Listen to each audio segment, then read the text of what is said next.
Good morning. May it please the court, counsel. My name is Greg Joseph. I represent Joel Jennison, Mark Vanek, Bill Reichert, Russ Burnison, Sunil Lakramani, and the thousands of disenfranchised Bloomington voters who've been denied their rights under the city charter.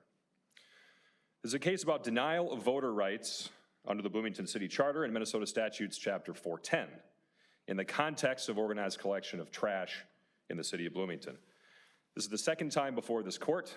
Last summer, you correctly held that the organized collection statute provides ample room for local regulation and measures exactly like the charter amendment before the court today.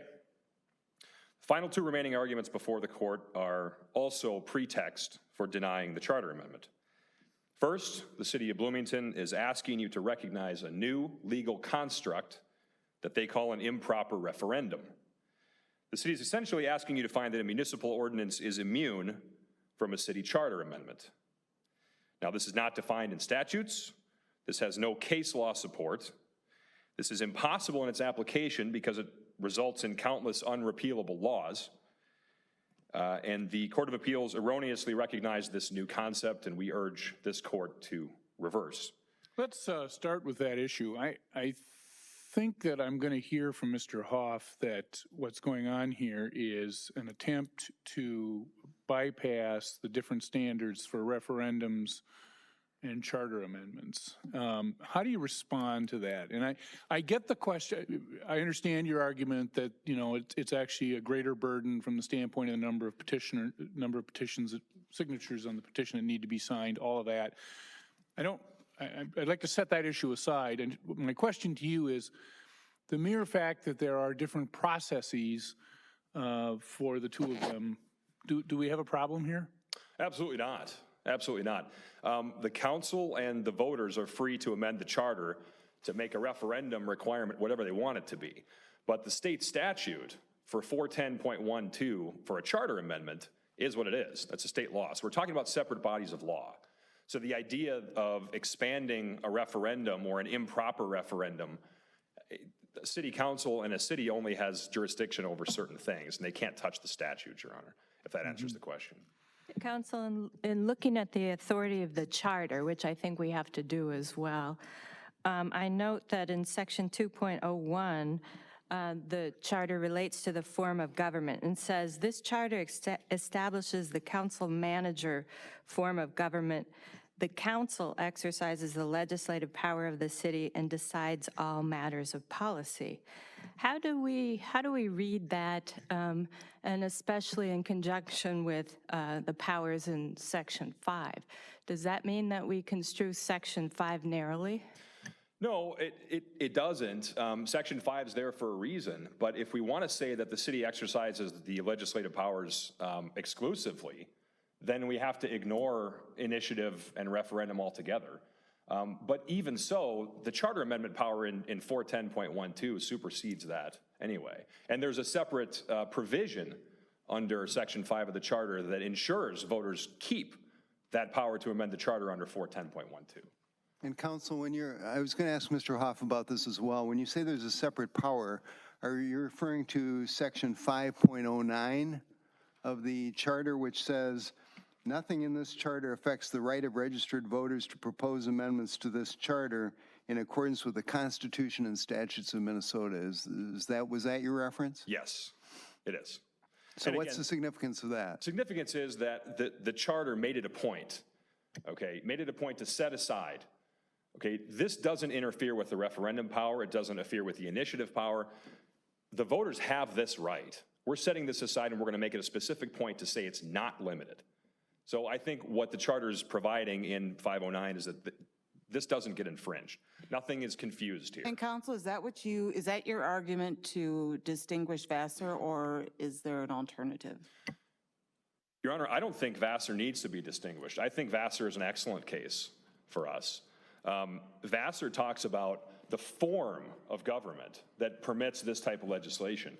And Vassar cites St. Paul as the type of city that allows this. St. Paul has initiative, referendum, and the power to amend the charter. So does Bloomington. It has the maximum amount of power you can reserve for your people. So the form of government that Vassar talks about is exactly the kind of government that we have in Bloomington. So I don't think Vassar's a negative case for us at all. I think it's a very positive case for us. Counsel, if I may, and Mr. Hoff will, I'm sure, correct me if I'm wrong, but I read the city to be saying, I don't think they're denying that residents have the right under 5.09 of the charter or under the statute to make a charter amendment, but that there's a way that you do that. There is a process through which you do that, and when what you are doing is effectively repealing an ordinance, that's a referendum, and therefore that kicks you into the referendum process, which your client started but did not complete or failed to complete in a timely manner, and so that kicked them back out. What's your response to that argument? So there are a couple of things going on, Your Honor. First of all, there's an assumption there that only a referendum can repeal an ordinance. There's nothing in 410.12 that says that a charter amendment can't repeal an ordinance, okay? But if that's true, then what would be the purpose for a referendum? It seems like you make that whole process irrelevant if that's true. Here's the difference. The difference is that a referendum and a charter amendment do very different things. A referendum suspends an ordinance. Okay, in Bloomington, you have 15 days to bring a referendum. You can collect all the signatures you have to and submit it within 15 days. It's a very short timeline. But what happens upon certification of those signatures is that the ordinance is suspended immediately in its operation. Okay, if you look at the Ad Temple versus Duluth case, okay, the power to suspend and possibly revoke an ordinance is an extraordinary power. So the difference is, while the charter amendment is repealing Ordinance 2015-45 in Bloomington, there's no suspension function, okay? There's no benefit of that being suspended immediately. Is there any case that ever talks about, I mean, I read that in your brief, and I found it a little hard to follow. I'm understanding it a little bit better now as you were talking. But is there any case that makes that sort of suspension distinction that you're talking about? Because I've never heard it explained in that way. Well, so the Bloomington Charter defines referendum that way. The Bloomington Charter defines that it's suspended immediately in its operation. And we have several cases, including the Ad Temple case, that define referendum as something that suspends an ordinance pending an up or down vote by the electorate. So the Charter Amendment, there is no suspension function. It's either repealed or it's not repealed. That's the primary difference. Counsel, it looks to me like there's no dispute that sentence 1 of the proposed amendment would be a proper charter amendment. It looks to me like the dispute is over the second sentence. And as I read the second sentence, I'm thinking, and I think the City Council has identified this, that essentially it makes the charter amendment retroactive to 2015. Am I right about that?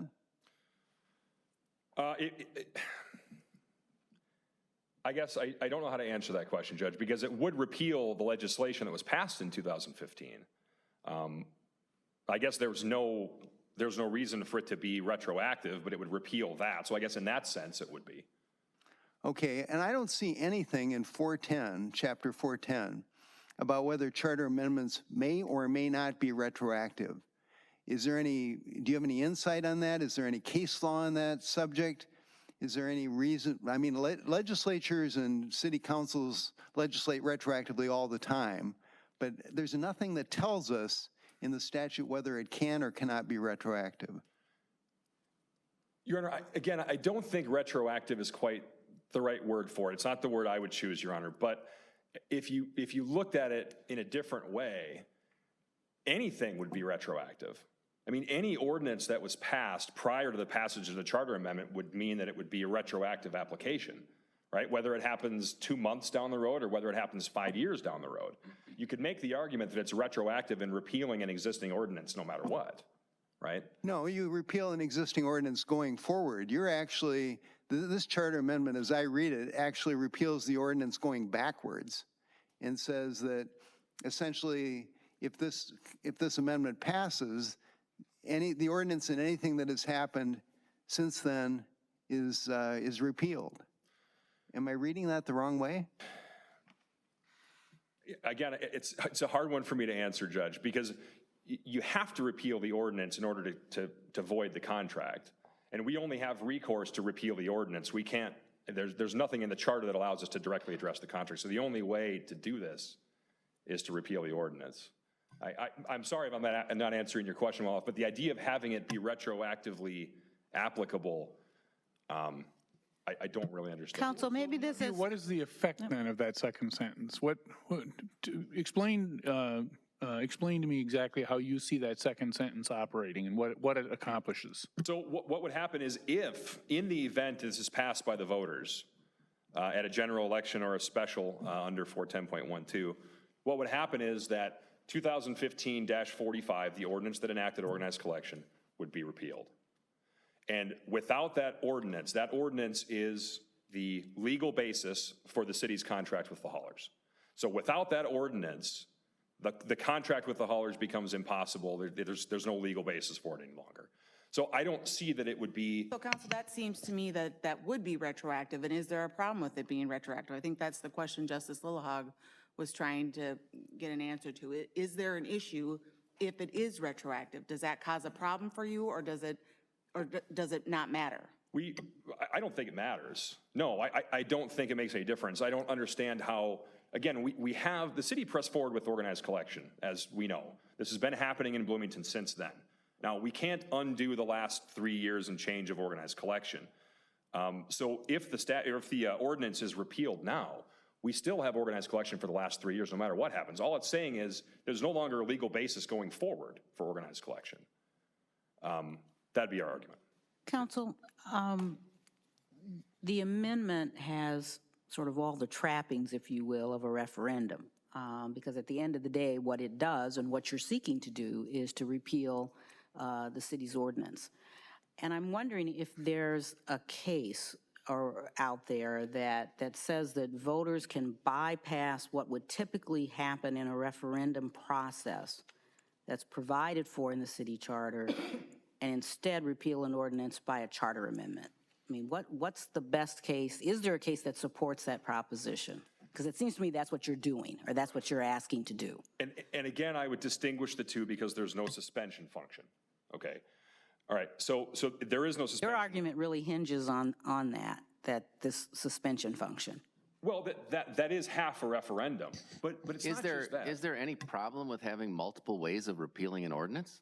No, I don't believe there is. And I don't believe there's anything in a charter amendment in Chapter 410.12 that restricts that. There's nothing in 410.12 that says you can't repeal an ordinance.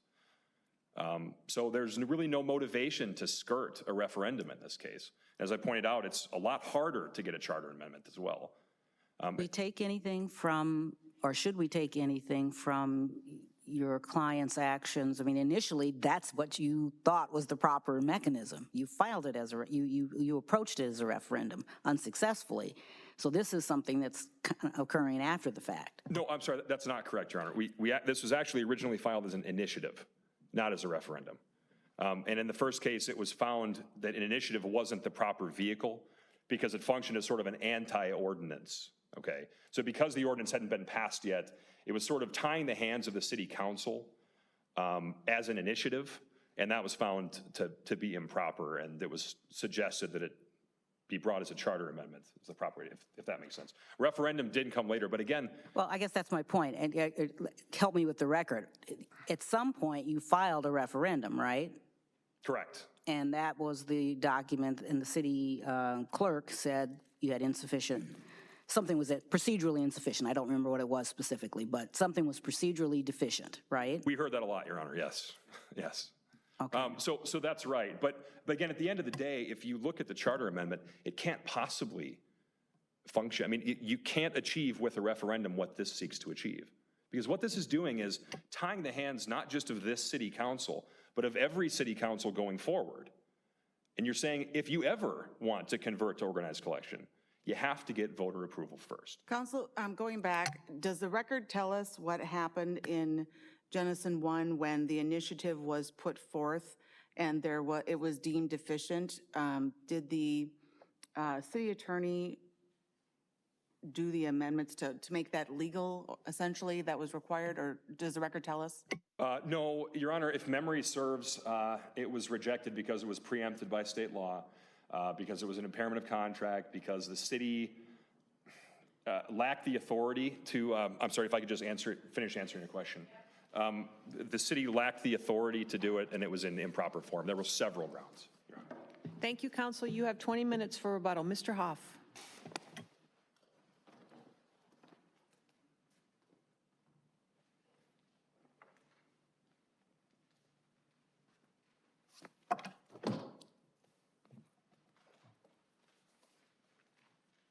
Thank you. May it please the court, counsel George Hoff and Shelley Ryan representing the city of Bloomington. The issue, there are two issues here, but the focus of the questions, and I'm going to start with the issue of Counsel, I'm going to ask you a question right away. All right. Before you even start. So if the second sentence were not in the proposed amendment, would you concede that that would be a proper charter amendment? You know, I've looked at this thing for now 3 years, I think, by now, and I'm not so sure it is. And I think last time I was here, I think Justice Lillehog and I engaged in a soliloquy about the first sentence as well. It's an odd sentence in that it defines process, so to speak. And if you look at Vasseur, if you look at 410, 410-12, what it talks about is charter amendments talk about that you talk about the form of government, structure of government. That's the permissible method. And so I'm not so sure, given the way that is worded, if I may, if I were to say what would be a proper charter amendment, and maybe I don't need to answer this, but I will, is that it would be a straightforward, simple sentence that says the city does not have the authority to organize collection. So, Counsel, let's try to wrestle this improper referendum thing to the ground. I've never heard the phrase improper referendum before. To me, something's either illegal or legal. So let's figure out what's legal here. Is there anything in this proposed charter amendment that violates Minnesota Chapter 410? And if the answer is yes, please point me to the specific provision. There is it is in Chapter 410, yes, as opposed to Vasseur. In Chapter 410, if you look at 410-12, which is the amendment section under subdivision 1. Got it. What it says is the summary shall contain a statement of the objects and purposes, proposed an outline of any proposed new scheme or framework of government, and shall be sufficient to inform the signers of the petition as to what changes in government are sought. Okay, and how does this proposed amendment violate that sentence? Because what it does is repeals an ordinance.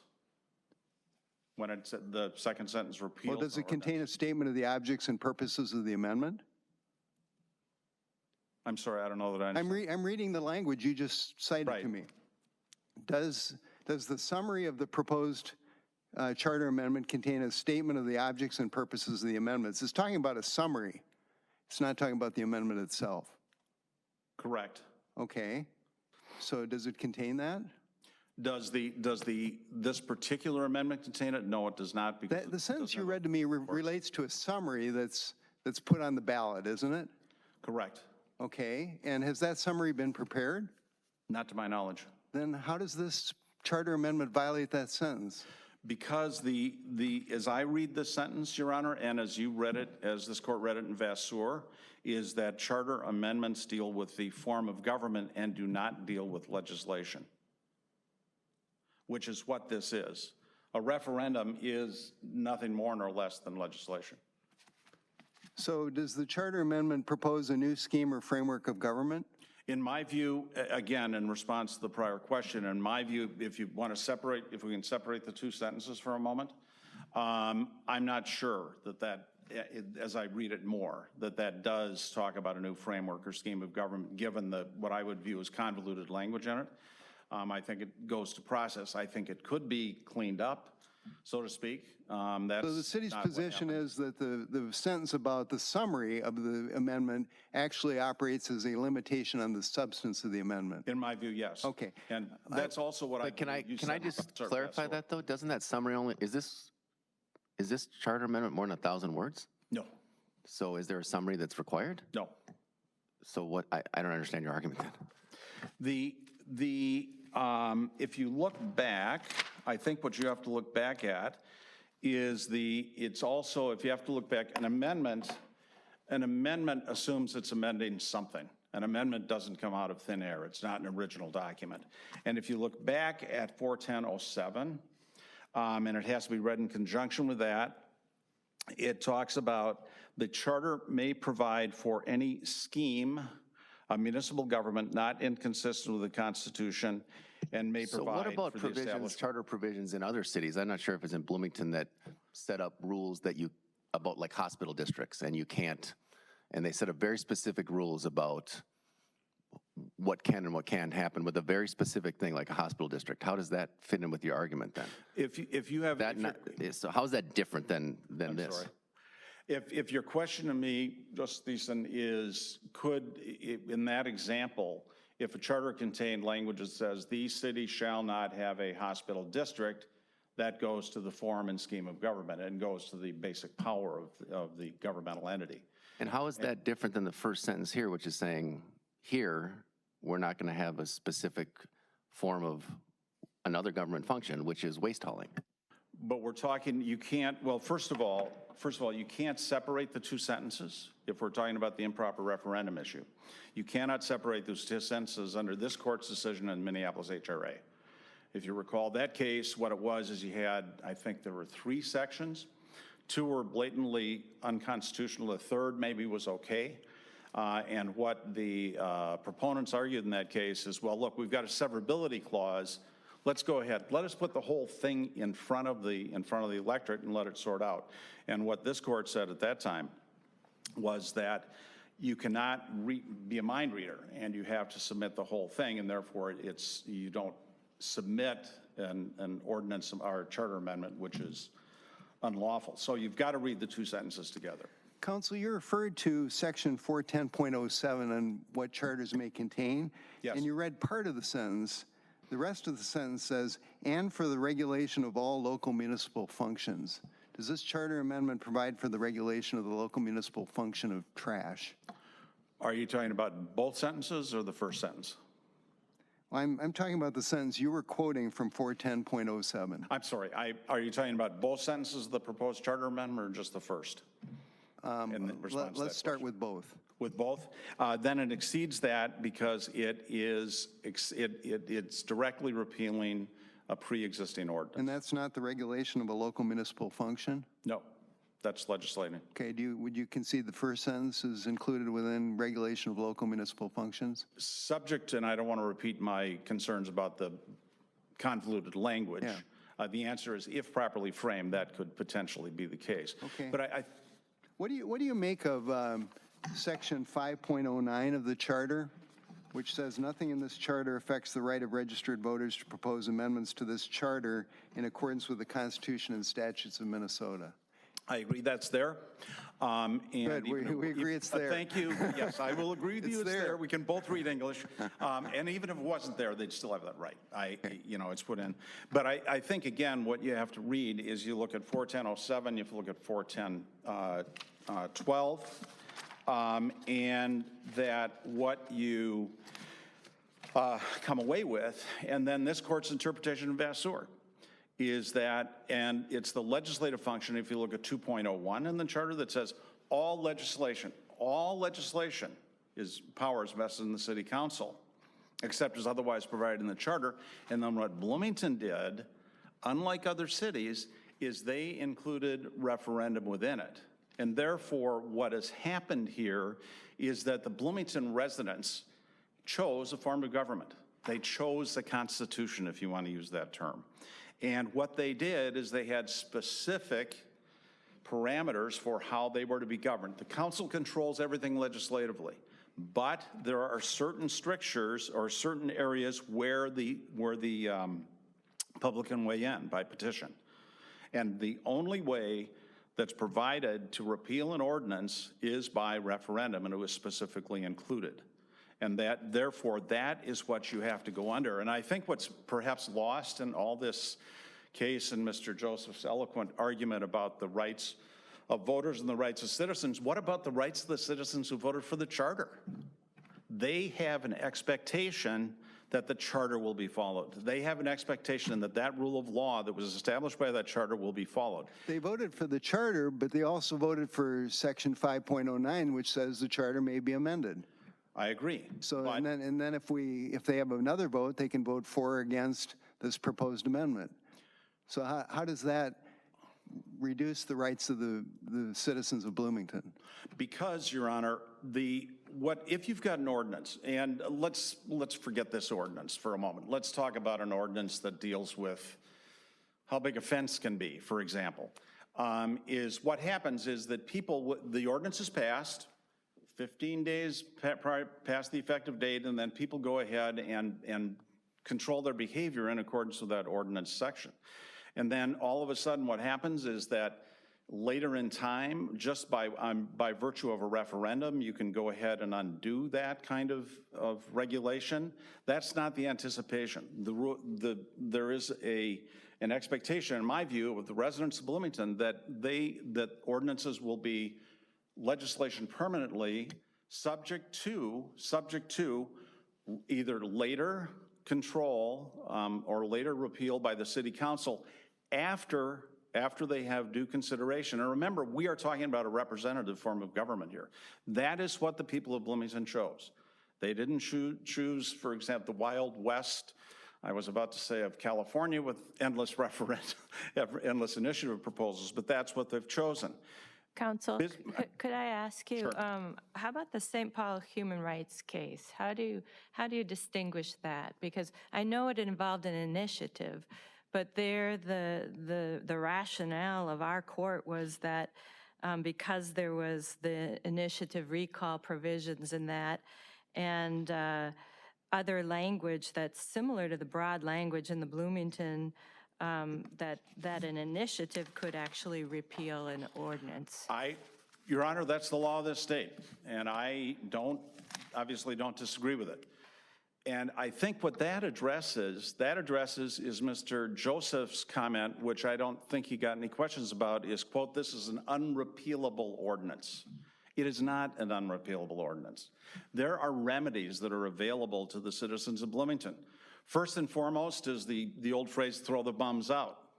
File for election, get on the council, make some changes. The other is by initiative. And the important thing to understand about initiative is, again, what the residents of Bloomington did in establishing their charter, their constitution, is they had a reasoned method of dealing with initiative. You file a petition, and if I remember right, it's section 5.07 of the charter. And what that provides is that there is a petition with respect to initiative. Then the council has to take a look at it. There's a 65-day period, and then there is a public hearing requirement. The council then can go up, down, or modify. If it's modified, then what happens is the petitioners have the opportunity to decide, is that something we like or not like? And so it's a much different process, but that is available to, leaving aside the contract issue, I'm not talking about the impairment issue here, that is a remedy that's available to them, and I see them as entirely distinct cases. Can we go, sorry, go ahead. Well, just to follow up then, so the distinction is that the charter amendment is a totally different animal, and you rely on this, basically the state statute that says you can't do this type of thing with a charter amendment. I rely on several things. State statute, this court's pronouncement in Vasseur, and the way, if you just look at the structure of the charter. If you start at the top, legislative authority, city council. Some reservation down here by way of leaving aside recall, some reservation down here for initiative and referendum. And that is it's those two things that allow the exercise by the citizens of legislative authority with respect to ordinances within the city.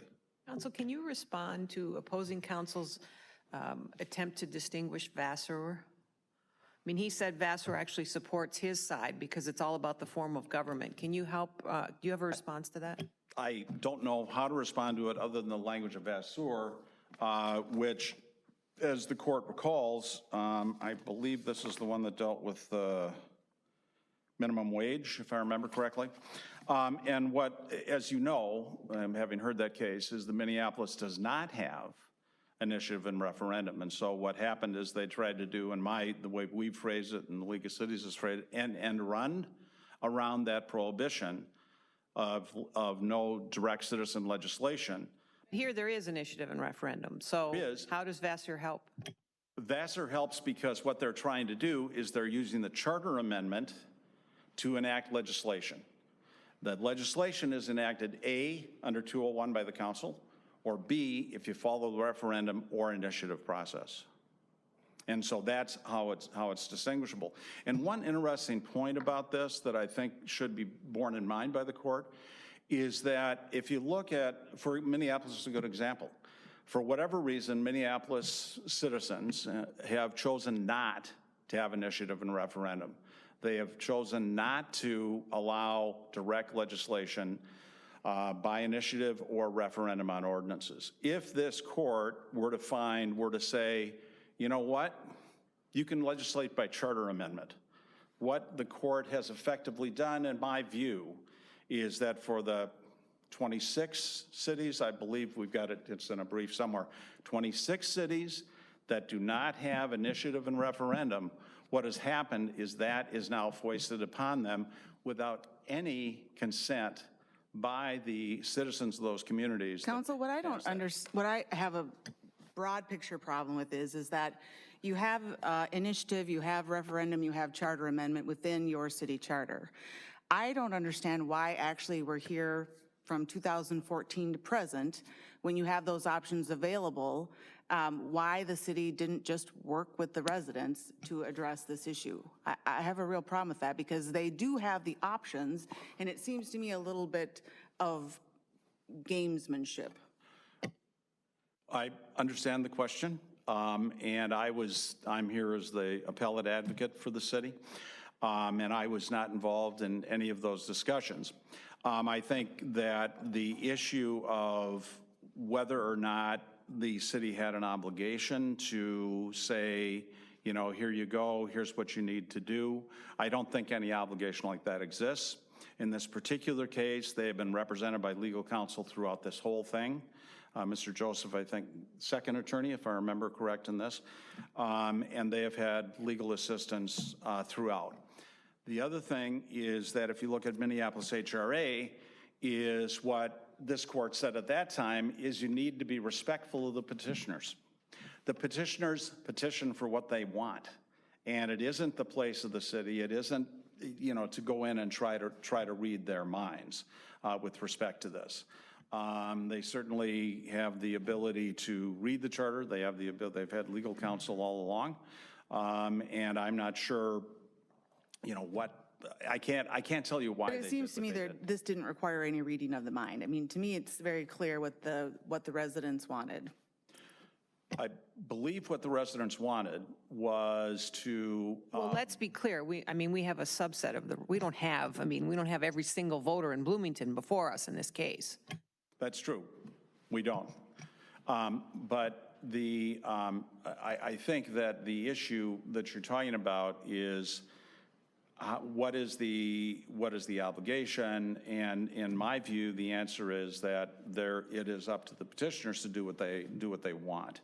Let me ask about this very interesting reaffirmation agreement.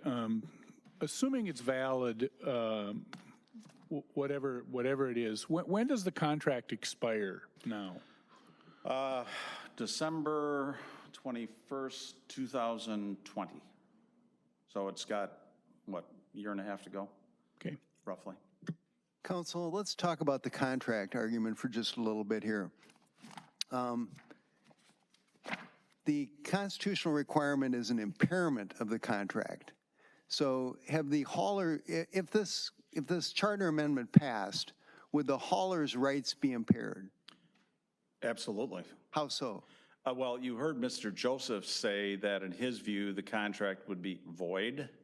And that, I'm assuming what he is saying with that is that the authority would be taken away from the city to have the contract because the underlying ordinance would be repealed. Yeah, but wouldn't that just be a breach of contract, not an impairment?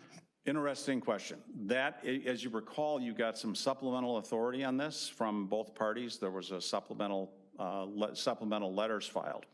And there are, the issue with that is that the cases cited by Mr. Joseph and by us talk about the issue of whether you have, what you're talking about, is there an ordinary breach? In other words, you know, we're just not going to pay you.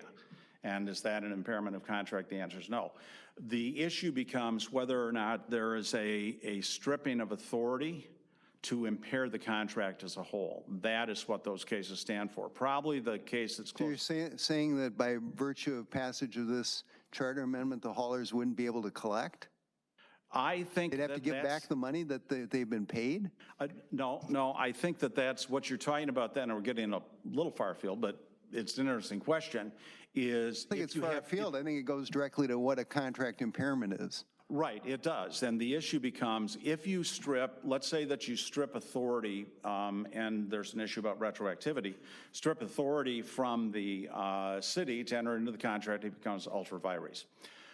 If that contract is ultra vires, there was no authority to, presumably if it's retroactive, enter into it, and there's no saving language in that charter amendment to not make it retroactive, is that what you would have, in my view, with respect to contract remedies, you would be able to have a quantum merit claim. Certainly I don't think there would be a clawback for the services that are rendered, but the issue would be at that point, if the contract is void, you know, it's gone. And the interesting— When you're left with quantum merit, is that an impairment of the contract? Absolutely, because the authority to enter into the contract has been stripped away.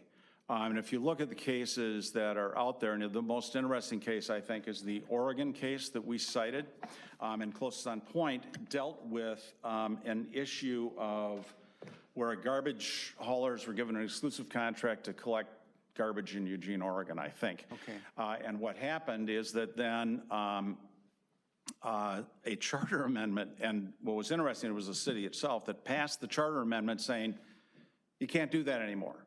And what the court said is that is not an ordinary breach. That's an impairment because the authority is stripped away. The cases that were cited by Mr. Joseph say the same, basically say the same. I had one other contract question. This reaffirmation of the original contract, is that a retroactive reaffirmation? Yes, that's in the reaffirmation. So the city contracted retroactively? The city contracted, the city by the reaffirmation had reaffirmed that the contract was, and always has been in existence. It has not been terminated under what people have called the automatic termination. It uses the word retroactive. It says this reaffirmation and Second Amendment shall be applied retroactively. Yes. Okay. Is there any reason why a city cannot contract for or legislate retroactively? In this, if you're talking about in the abstract, potentially, yes. I mean, unless you run into a contract impairment or an ex post facto law issue. Right. You can legislate retroactively. Sorry. Here's the issue with that, okay? If what happens is authority is stripped, okay, let's make that assumption. The charter amendment passes, no authority to have this ordinance. Then what you're asking me, well, why can't we just repass that ordinance? There's a case out there from 1916, I believe, and it's cited in the briefs. It's called Magnella, I think I'm pronouncing that right, which said that you can't just have a ping pong effect, that the city has to act in good faith. In other words, if there's a referendum, for example, that repeals an ordinance, the city can't say, aha, we've got the ability to make this retroactive and then go ahead and pass that amendment. So can I just follow up on that? So what if the reaffirmation is more conceived as a new, even if the first one was terminated, this is a new contract? You know, so basically we're saying we're signing a new contract that incorporates all the terms of the old contract going forward. Is there anything that prevents the city from doing that to stop this? Could the city just rely on that new contract to stop this charter amendment from going forward, because then it would impair the contract? Assuming that I have to. So let me fill in start again. So say this charter amendment came first, and then the city went ahead while it was pending and passed and entered into a contract. Is there any problem with making an impairment of contract argument by entering into a contract after the fact? So could the city basically block the charter amendment by entering into a contract that would then be impaired? If I understand your question correctly with the timing, would there be an impairment argument that would remain? Could you create an impairment argument basically by entering into a contract after the charter amendment was put forward? I think it would be potentially possible. That would depend on I think that would be entirely dependent on the facts and circumstances. But the impairment, we have to come back to what this case is. And this case is stripping of authority, and that constitutes impairment. Can I just follow up? I'm sorry. And I have one other one. Okay, sorry. Okay. So I'm here. The argument, it is a stripping of authority. Their charter amendment, the charter amendment is trying to strip the city of authority to enter into this kind of ordinance and contract. Yes. So assume that they come forward like they did, and you hadn't entered into the contract previously. The city had not entered in the contract previously, but they come forward to this and they say, oh, and you say, boy, this is going to be a bad situation. So we are going to enter into a contract that would be impaired by the proposed charter amendment. Is there anything that bars the city from doing that? In my view, if I understand right, so we've got thinking process, proposal, no vote, contract entered here, right? In that time period before the amendment becomes effective. I think that could be done. I think that could be done. I don't know why that would. And I'd like opposing counsel to answer that question too, if you can think about that. The other question is, just looking at this language in the contract, 12.2.3, and it says this language about the process is proper or improper, right? I don't understand what that means, because the lawsuit that was pending that this provision was aimed at was never going to answer that question. So, or does it mean, I mean, if we say that what that means is that it has to be the process of organizing under the statute, which is, I think, referenced a little bit wrong, but under the organized collection statute, if all it means is that process, the litigation that was pending was never going to answer that question. So doesn't the contract have to mean something different than that? I think I think we laid this out in our brief at pages 31 to 36 for the court, and I hope it was clear, is you have to read it in the context of what was going on at the time, is that we had, the way it was argued, and we handled that case for the city, the way it was argued the first time we were defending, the plaintiffs came in, and the issue was proper and authorized. Then what happened is the contract is signed, that language is included, and then Judge Moore on January 19th, I believe, issues an order that said, you guys have the issue entirely wrong. I want you to tell me whether or not initiative can even be used here with respect to that, and that is then the issue that got briefed, and that was the issue that was decided. In some ways, is what's really going on here is if the city wins the lawsuit, the contract's going to go forward. If the appellants win the lawsuit, it doesn't go forward. Yes, that's I think the gravamen of it, and the city won that lawsuit and the contract went forward. And we would ask that the Court of Appeals be affirmed on the issue of referendum and reversed on the contract. Thank you very counsel. much. Mr. Joseph, you have 20 minutes.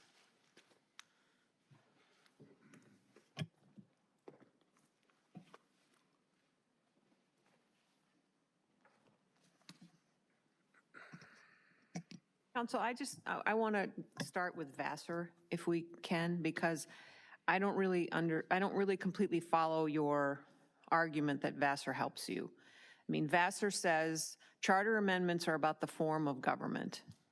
Your clients, as opposed to legislation. And your clients sought to have the charter amended. But the proposal is legislative. So under Vassar, it seems to me, you can't propose legislation through a charter amendment. So I mean, you need to help me understand why Vassar doesn't control on this issue. Here's the difference. The difference is that in Vassar, the measure, again, as Mr. Hoff mentioned, was designed to circumvent the rule in Minneapolis that doesn't allow for initiatives. Okay, so the question really is, what's the difference between an initiative and a charter amendment, right? So the difference is that an initiative regulates the residents and the businesses in a city, whereas a charter amendment regulates the form and structure of government. That's the difference. And in Vassar in Minneapolis, I'm sorry, in Vassar it was an initiative really disguised as a charter amendment. And it regulated the $15 minimum wage as applied to businesses and residents in Minneapolis. That's the difference. And your petition does exactly the same thing, the second sentence of it. Your Honor, our petition, our charter amendment, Your Honor, ties the hands of the city council, as I said, going forward. But really the only meaningful way to be able to do that, since the city's already pressed forward with organized collection, is to undo the system that's already in place. The only way to do that. And the way to do that was through a referendum. The way to do that is with our charter amendment, Your Honor, not referendum. Well, the charter in Chapter 510 talks about getting an ordinance repealed. I mean, and that's with the referendum process. And you didn't do that. Well, a referendum can be used to repeal an ordinance, and again, that would suspend the ordinance pending an up or down vote. But remember, Why didn't you just do that? because we can't possibly accomplish what we want to accomplish with a referendum. What we're seeking to do is restrict the power of the city council going forward. Referendum can't do that. And remember, just because there's a referendum provision in the charter doesn't mean that's the only way to repeal legislation in the city. There's no restriction in 410.12 about what can be repealed and what can't be. And if you take it one step. But Vassar stands for the proposition that you can't use legislation. You can't use something that's legislative to change the charter. Your Honor, I didn't read Vassar that way. From what I understood, Vassar was again regulating the businesses and the residents in the city. And it turned on two things. First, it was an attempt to circumvent the restriction against referendums and initiatives in Minneapolis. Second, it was legislative in nature because it regulated businesses and residents in the city. But what could be more legislative in nature than repealing legislation? Your Honor, again, I'd go back. There's nothing in 410.12. There's nothing that says that a charter amendment can't repeal existing legislation. And if you take it one step further, it's hard to think of a charter amendment that doesn't at least touch existing legislation in a city. I mean, if we're going to say that a charter amendment can't modify or repeal any existing local ordinances, what room does that leave for a charter amendment to do much of anything? But isn't the opposite of that argument that you paralyze the city council? The city council can never do anything because nothing's ever done. That's not the case at all. I mean, so really the question there is it too easy to do a charter amendment? And if that's the case, that the city's free to lobby the legislature to change the statute and make it more difficult to bring about. But no, the city's not paralyzed at all. It's not a trivial matter to comply with the regulations of 410.12. It takes quite a bit of time and effort, but again, if that seems too easy to Bloomington, they can certainly lobby to change that. Council, what do you say to Mr. Hoff's concern that there are 26 cities that don't have referendum and initiatives? And if we rule the way that you're encouraging us to, we're foisting amendments by charter amendment on them? Foisting referendum, Your Honor, you mean referendum by charter amendment? Yes. Okay. I don't think there's any change that would come as a result. I mean, I think cities, again, to recognize what a referendum is critical, okay? A referendum is distinct from a charter amendment. Even though the voters have the power to undo legislation, it's a separate procedure.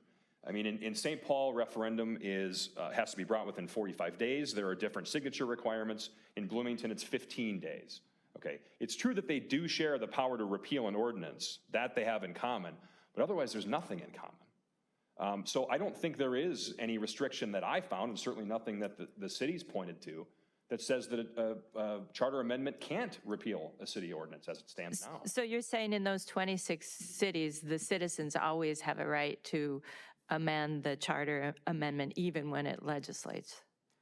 Yeah, I Isn't that think that flatly inconsistent with what we said in Vassar? No, I don't believe it is. But aren't you arguing that this is not actually legislating? I mean, what you're doing is, I mean, the first sentence in particular is about the power of the city. It's not telling anybody anything else. And to come back to Justice Littlehog's questions earlier, what the second sentence seems to be doing is, to the extent that the city used this power in the past, we're going to say this applies retroactively as well as forward, but it's not legislating. It's just saying the city didn't have the power before and retroactively or going into the future. That's fair. That's a fair way to say it. That's right. That's right. So what we're doing is not legislating. Again, we are affecting a municipal function. So the second part of it is a necessary element of it. There's no other way to approach this. Yeah, I think Justice Thiessen may have given you a rope out of the hole that the Chief Justice was having you dig. Okay. 410.07 says charters can deal with the regulation of all local municipal functions. Isn't that the better answer? That you're regulating a local municipal function. Minimum wage wasn't changing the structure of city government in any way. Wasn't even regulating a municipal function. It was just changing the minimum wage in the city of Minneapolis. Isn't that the distinction? That is a better distinction, Your Honor, and I think it is. I think it is. Again, I think the distinction comes back to whether you're regulating individuals and businesses in the city versus regulating the function. What about Mr. Hoff's hypothetical, people providing free legal advice to your clients? His hypothetical, you just that it would be appropriate or proper if the proposed charter amendment simply said the city shall have no power to enter into organized collection. Is that legislation under Vasseur? How do you handle that one? It absolutely could have said that. And per this court's ruling last summer, this is a proper area for legislation by the voters. So if the true intent was to say this city will never have organized collection going forward, the city council shall pass no ordinance permitting organized collection in the city, I think it absolutely could have done so. But that would be an appropriate charter amendment. Absolutely, because you're restricting the power of the city council. You're tying the hands of the council and the governing body. You're not telling residents in the city that they're not free to contract with who they wish. You're saying the council can't enact an ordinance going forward. The heartburn, though, that this proposed amendment creates has to do with the second sentence. And I'd like to refer you to Mr. Hoff's argument on impairment of contract. I mean, you characterized this amendment as voiding the contract. Why doesn't that impair the hauler's rights? Your Honor, first of all, it assumes that impairment and termination are the same thing. They're not. I guess the easiest way that I'd approach this is... If this amendment passed, would they still have contract rights under that voided contract? Are you talking about the reaffirmation, Your Honor? Or? No, I'm put aside the reaffirmation. The amendment, as your clients proposed it, does it eliminate the rights of the haulers to a breach of contract claim? No, absolutely not. Why not? No, because, Your Honor, they're still entitled to performance. If the city goes back on its promise to perform, again, Judge, the city can only speak, so to speak, under a contract in terms of ordinances and resolutions. Can the hauler sue under an ultra virus contract? Because that's what your amendment would make it, wouldn't it? I would think that the haulers could sue, and the city would be exposed for Well, breach. you may think that. Can you give us any theory or authority? Your Honor, first we have to assume we have a valid contract. Okay, I'm not conceding that there is a valid contract. 12.2.3, Your Honor, terminated the contract. Now, the city's gone back and reaffirmed. They have contracted retroactively, and they can do that, can't they? Judge, I suppose if they wanted to reaffirm 2 weeks before my brief was due before this court, and they want to test to see what's going to be a problem through the courts and then correct the contract afterwards. Yeah, but your clients are saying essentially the city can pass an amendment to the charter retroactively, have it apply retroactively to things that have already happened. Why can't the city contract retroactively? I mean, it's kind of the flip side of what I was asking Mr. Hoff. Right. Judge, I guess the difference would be that this should have been put on the ballot at the beginning. We had the signatures, this was properly... Yeah, that's not answering my question. I understand. Can you answer the question, or Can you ask it, it's about retroactive Why application. can't a city contract retroactively? Is there anything in Minnesota statutes barring a retroactive contract? Judge, I can't point anything to you right now. And again, I think the danger though, Your Honor, is at some point we're going to get into litigating the terms of the actual contract. And we're talking about the argument the city made was this is manifestly unconstitutional. Wouldn't that be between the city and the haulers, though? And if we were litigating the terms of the contract, it would be between the city and the haulers. And there might be questions about standing and all the rest of it. But again, Judge, that's why this is about a vote. This is about something being so plainly and obviously unconstitutional that it can't be included on the ballot. Was organized suspension ever suspended? No. So that even though the contract says it was supposed to be suspended, it was not? Organized collection's never been suspended in Bloomington. And so how much weight should we give to the fact that the parties, the city and the haulers, kind of joint understanding is that this contract was never terminated? I mean, the two parties believe that it was not terminated, so why should we say, even though you think it was, you don't think it was terminated, we think it's terminated? Right, and again, so then we get back into reaffirmation, we get back into maybe estoppel rights. I'm not talking about reaffirmation, I'm talking about the original contract. As I understand it, your argument is that there's no impairment of contract. One of your arguments is no impairment of contract because this first contract was terminated, and that's the Court of Appeals found. Correct. But if the parties don't believe it's terminated, and they acted by not suspending, which they should have done if it was terminated, suspending hauling, why should we step in and say, parties, you don't understand your own contract, and we're going to interpret it a different way? You don't have to. You don't have to. All you have to do is make a decision that this charter amendment is appropriately on the ballot.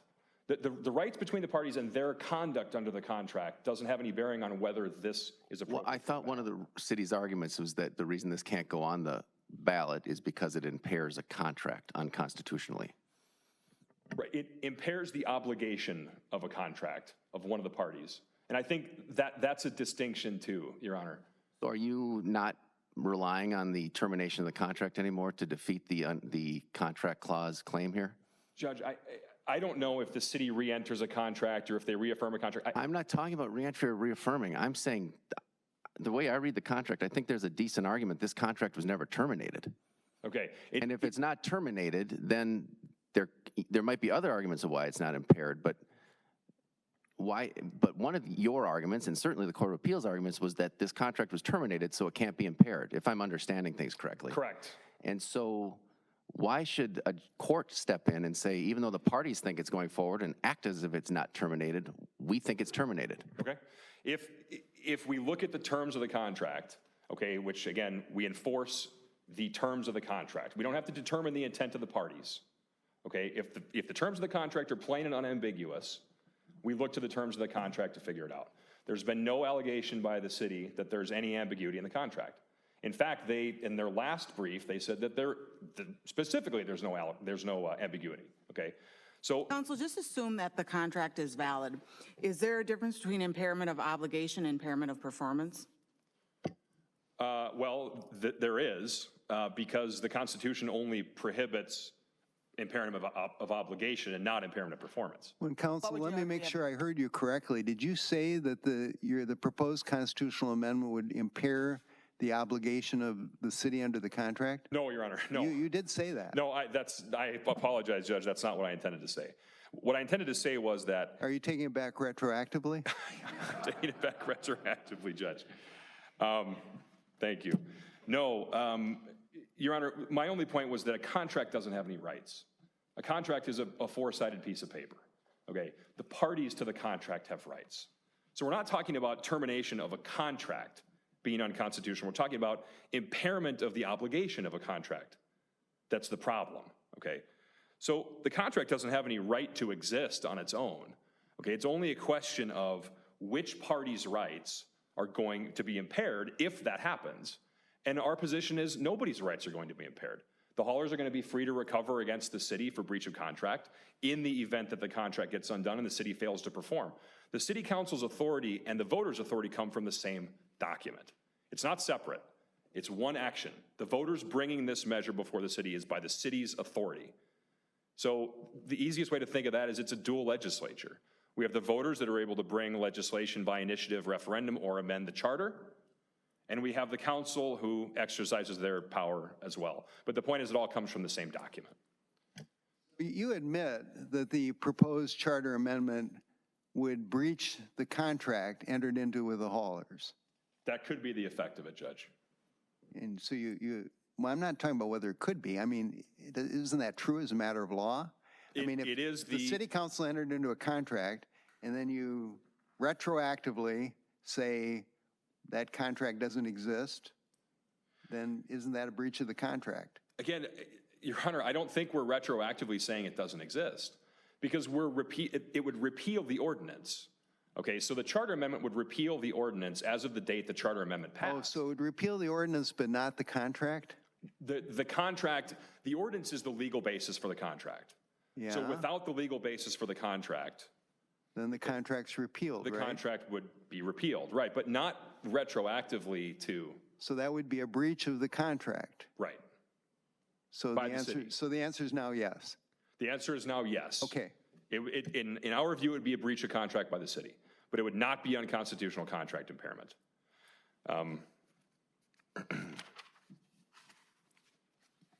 So the fundamental difference there Counsel, is, if I may, do you agree with Mr. Hoff that should we rule in the city's favor, your clients would still have the ability to proceed by initiative?